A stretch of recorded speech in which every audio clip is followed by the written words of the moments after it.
ಎಲ್ರಿಗೂ ನಮಸ್ಕಾರ. ರಮಿತಾ ಸೂರ್ಯವಂಶಿ ಕಾರ್ಕಳ. ಸ್ನೇಹಿತರೆ, ನಾನಿವತ್ತು ಬೆಳಿಗ್ಗೆ ಒಂದು ಫೇಸ್ಬುಕ್ಕಲ್ಲಿ ಸೆಂಟೆನ್ಸ್ ಹಾಕಿದ್ದೆ, ಭಾರತ್ ಮೋಟಾರ್ಸ್ನಲ್ಲಿ ಹೋಗುವಂತಹ ಮಹಿಳೆಯರೇ ಎಚ್ಚರ ಅಂತ.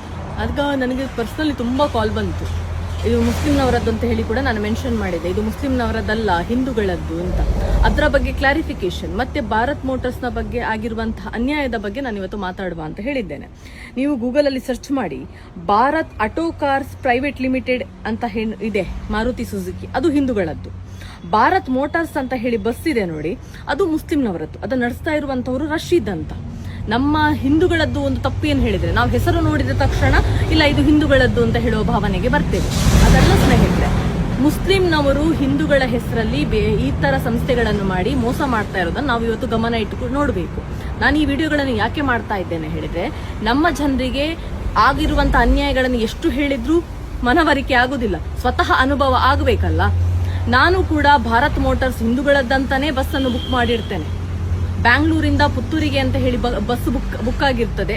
ಬಸ್ ಬುಕ್ ಆಗಿದ್ದಾಗ ಸಂಜೆ ಒಂದು 5:30 ಹೊತ್ತಿಗೆ ನನಗೆ ಕಾಲ್ ಬರ್ತದೆ, ಮೇಡಮ್ ನಿಮ್ದು ಹೆಬ್ಬಾಳದಿಂದ ಹತ್ತುವಂತಹ ಬಸ್ ಕೆಟ್ಟು ಹೋಗಿದೆ, ನೀವು ಮೆಜೆಸ್ಟಿಕ್ ಇಂದ ನಮ್ಮ ಇನ್ನೊಂದು ಬಸ್ ಅನ್ನು ನೀವು ಕ್ಯಾಚ್ ಮಾಡಬೇಕು, ಪಿಕಪ್ ಗಾಡಿ ಕಳಿಸ್ತೇವೆ ಅಂತ. ಅವರ ಮಾತಿನಂತೆಯೇ ನಾವು ಪಿಕಪ್ ಗಾಡಿಯನ್ನು ಹತ್ತಿಕೊಂಡು ಹೋಗ್ತೇವೆ. ಹೋಗಿ ಮೆಜೆಸ್ಟಿಕ್ಕಿಗೆ ಹೋಗುವಾಗ KA51AA 5616 ಬಸ್ ಅನ್ನು ಅವರು ನಮಗೆ ನಿಗದಿ ಮಾಡ್ತಾರೆ. ಅದರಲ್ಲಿ ನಾವು ಬುಕ್ ಮಾಡಿದಂತ ಸೀಟ್ ನಂಬರ್ಗಳೇ ನಮಗೆ ಇರ್ತದೆ, ಸ್ಲೀಪಿಂಗ್ ಕೋಚ್ ಆಗಿರ್ತದೆ. ನಾನು ಆ ಟ್ರ್ಯಾಕ್ ಐಡಿಯನ್ನು ನೋಡಿ ಹೇಳ್ತೇನೆ, ಇದು ಪುತ್ತೂರು ಸ್ಟಾಪ್ ಇಲ್ಲ, ಇದರಲ್ಲಿ ನೀವು ಪುತ್ತೂರು ಸ್ಟಾಪ್ ಕೊಡ್ತಾ ಇದ್ದೀರಲ್ಲ ಅಂತ. ಖಂಡಿತವಾಗಿಯೂ ಕೊಡ್ತೇವೆ ಮೇಡಮ್ ಅಂತ ಹೇಳ್ತಾರೆ. ಸಂಪೂರ್ಣವಾದ ಮಾಹಿತಿಯೊಂದಿಗೆ ನಾವು ಬಸ್ಸನ್ನು ಹತ್ತಿರ್ತೇವೆ. ಬಸ್ಸನ್ನು ಹತ್ತಿ ಉಪ್ಪಿನಂಗಡಿ ಬರ್ತಾ ಇರುವಾಗ ಬಸ್ ಕ್ರಾಸ್ ಆಗ್ತದೆ ಮಾಣಿಯ ಕಡೆಗೆ. ಅವಾಗ ನಾವು ಕೇಳ್ತೇವೆ, ಇದು ಮಾಣಿ ಕಡೆಗೆ ಹೋಗ್ತಾ ಇದೆ, ಪುತ್ತೂರಿಗೆ ಹೋಗುದಿಲ್ವಾ ಅಂತ. ಅವಾಗ ಅವರು ಹೇಳ್ತಾರೆ, ಇಲ್ಲ ಇದು ಪುತ್ತೂರಿಗೆ ಹೋಗುವಂತಹ ಗಾಡಿಯಲ್ಲ, ಅದು ಬೇರೆನೇ ಇದೆ, ಇದು ನೇರವಾಗಿ ದೇರಳಕಟ್ಟೆಗೆ ಹೋಗುವಂತದ್ದು, ನೀವು ಬೀಸ್ರೋಡಲ್ಲಿ ಇಳಿಬೇಕು ಇಲ್ಲ ಮಂಗಳೂರಲ್ಲಿ ಇಳಿಬೇಕು ಅಂತ. ಸ್ನೇಹಿತರೆ, ನಾವ್ ಇವಾಗ ಅರ್ಥ ಮಾಡಿಕೊಳ್ಬೇಕು. ಇವಾಗ ನಾನು ನನ್ನ ಮಕ್ಕಳೊಟ್ಟಿಗೆ ಪ್ರಯಾಣ ಮಾಡ್ತಾ ಇದ್ದೆ, ನಾನು ಇನ್ನೊಂದು ಬಸ್ಸನ್ನು ಚೇಂಜ್ ಮಾಡಿ ಬರ್ತೇನೆ.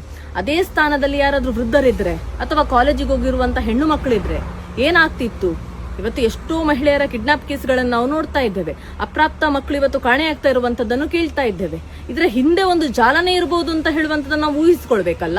ಇದೇ ದೃಷ್ಟಿಯಿಂದ ಇವತ್ತು ಉಪ್ಪಿನಂಗಡಿ ಪೊಲೀಸ್ ಸ್ಟೇಷನ್ ಅಲ್ಲಿ ಕಂಪ್ಲೇಂಟ್ ಅನ್ನು ಕೂಡ ನಾವು ರಿಜಿಸ್ಟರ್ ಮಾಡಿದ್ದೇವೆ. ಮುಂದೆ ಏನಾಗ್ತದೆ ಹೇಳಿ ನೋಡುವ. ಓನರ್ನ ಕಾಲ್ ಕೂಡ ಬಂತು, ಅವರಿಗೆ ಮಾಹಿತಿಯೇ ಇಲ್ಲ ಇದರ ಬಗ್ಗೆ ಏನಾಗಿದೆ ಅಂತ ಹೇಳಿ. ಮಾಹಿತಿ ಇದ್ರೂ ಇಲ್ಲದ ಹಾಗೆ ಇರಬಹುದು. ಆದ್ರೆ ಹಿಂದೂಗಳು ಇವತ್ತು ಜಾಗೃತರಾಗಬೇಕು. ಹಿಂದೂಗಳ ಹೆಸರಲ್ಲಿ ಮುಸ್ಲಿಂ ಅಂತ ಹೇಳುವಂತಹ ಅದೆಷ್ಟೋ ಕಂಪನಿಗಳು ಇವತ್ತು ಉದ್ಭವವಾಗಿದೆ. ನಾವು ಇನ್ನೂ ಬದಲಾಗದೆ ಇದ್ರೆ ಇನ್ನು ಯಾವಾಗ ಬದಲಾಗುವುದು ಅಂತ ಹೇಳಿ ತಿಳ್ಕೊಳ್ಬೇಕು ಸ್ನೇಹಿತರೆ. ಇದೊಂದು ಸಣ್ಣ ಅನುಭವದ ಕತೆ ನಿಮ್ಮೊಂದಿಗೆ ಹಂಚ್ಕೊಂಡಿದ್ದೇನೆ. ನಿಮ್ಮಲ್ಲೂ ಬೇಕಾದಷ್ಟು ಅನುಭವಗಳಾಗಿರ್ಬೋದು. ದಯವಿಟ್ಟು ಇನ್ನಾದರೂ ಎಚ್ಚರಿಕೆ ಹೊಂದ್ಕೊಳ್ಳಿ. ಧನ್ಯವಾದ.